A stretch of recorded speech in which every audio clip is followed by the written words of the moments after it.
For centuries, it has haunted the edges of our understanding, a number steeped in dread and prophecy. 666, the number of the beast. But what if the Bible doesn't just mention it, but actually gives us a cryptic clue on how to calculate it? And what if the answer, once revealed, isn't about some distant future figure, but a terrifying reality lurking in plain sight? Prepare to unlock one of Revelation's most profound mysteries. The Bible tells you how to calculate 666, and the answer is terrifying. The book of Revelation is perhaps the most enigmatic and awe-inspiring text in the Bible, filled with vivid imagery, symbolic language, and profound prophecies. Among its most infamous passages is Revelation 13:18, which states, "Here is wisdom. Let him who has understanding calculate the number of the beast, for it is the number of a man. His number is 666. This verse has fascinated and terrified believers and non-believers alike for millennia, sparking countless theories, frantic calculations, and even widespread paranoia. But what does it mean to calculate this number? Does the Bible truly offer a formula, a hidden code to unlock the identity of this mysterious beast? To understand this verse, we must step back into the ancient world, into the intellectual and cultural context in which Revelation was written. The method for calculation was a widely understood practice of the time, Gematria. Unlocking the ancient code, the power of Gematria. Gematria is an alphanumeric system of assigning numerical values to letters in a name, word, or phrase, based on the belief that words with identical numerical values bear some relation to each other, or that the number holds some profound significance. This practice was common in both Greek and Hebrew cultures, the two primary languages of the biblical texts. In ancient times, numbers were not just quantitative figures, they often carried deep symbolic meaning. For instance, the number 7 symbolized perfection or completeness, while 3 represented the divine, as in the Trinity.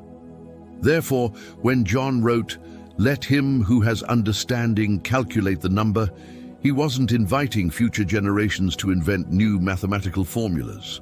He was hinting at a method well known to his contemporary audience, using the numerical values of Greek or Hebrew letters to identify a person or entity.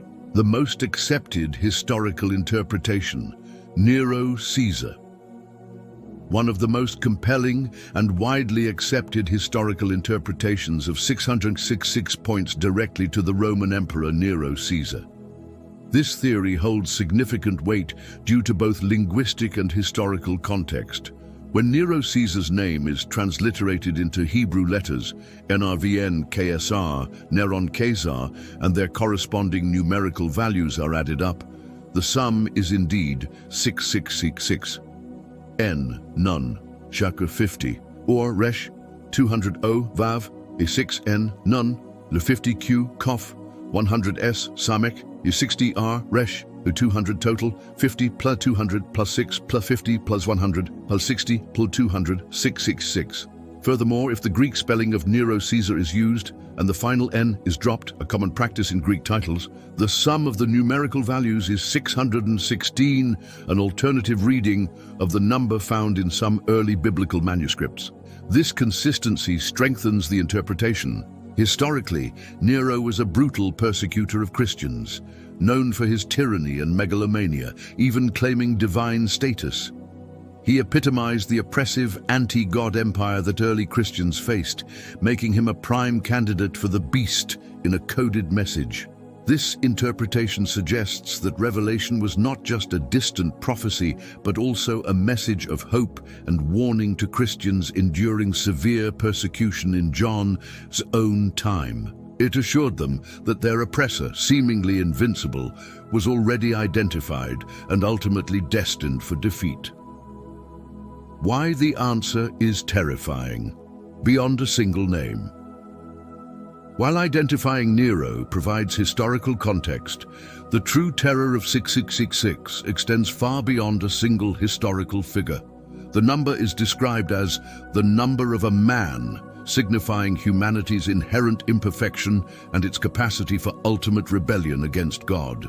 Consider the symbolic contrast. The number 7 represents divine perfection and completeness. 3 sevens, 777, would signify perfect divinity, Father, Son, Holy Spirit. In contrast, 6 represents imperfection, falling short of completeness. 3 sixes, 666, then signify ultimate imperfection, a grotesque caricature of divine perfection. The beast itself, whether a person or a system, embodies absolute human depravity, a counterfeit of God, demanding worship and allegiance. The terror is not simply in identifying an individual, but in recognizing the spirit behind the number. This spirit manifests as rebellion against God's authority. It is everything that opposes divine will and seeks to usurp God's place. Deceptive power. It wields immense influence, often appearing charismatic or benevolent, leading many astray. Spiritual imprisonment. It seeks to control every aspect of human life, from commerce, no one can buy or sell unless he has the mark, to thought, ultimately enslaving souls. Humanity without God. It is the ultimate expression of human potential severed from its divine source, leading to corruption, tyranny, and self-destruction. The mark of the beast, often associated with 666, is not merely a literal tattoo or chip. It represents spiritual allegiance, a conscious choice to worship the beast or its system, rather than God. The terror lies in the spiritual danger of being deceived and giving one's ultimate loyalty to something inherently anti-God. It's a terrifying warning to discern spiritual deception in every age, to be vigilant against systems, ideologies, or leaders that demand absolute loyalty, claim divine authority, or seek to control every aspect of human life outside of God's righteous laws. The enduring lesson: discernment, not fear. The Bible's instruction to calculate 666 was a call to spiritual discernment for its original audience, enabling them to recognize the oppressive evil of their time, Nero's Rome.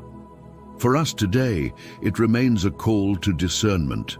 It's not about frantically searching for a modern-day individual whose name adds up to 666. As historical contexts change, so do names and systems. Such attempts often lead to fear-mongering, misinterpretation, and distraction from the true message of Revelation. Instead, the terrifying answer lies in recognizing the enduring spirit of rebellion, false worship, and oppressive power that 666 symbolizes. It's a reminder to anchor our faith in God, to resist systems that usurp divine authority, and to stand firm against deception, no matter how appealing or powerful it may seem. The true wisdom is not in fearing the number, but in understanding its spiritual implications and living a life of faithful allegiance to the one true God.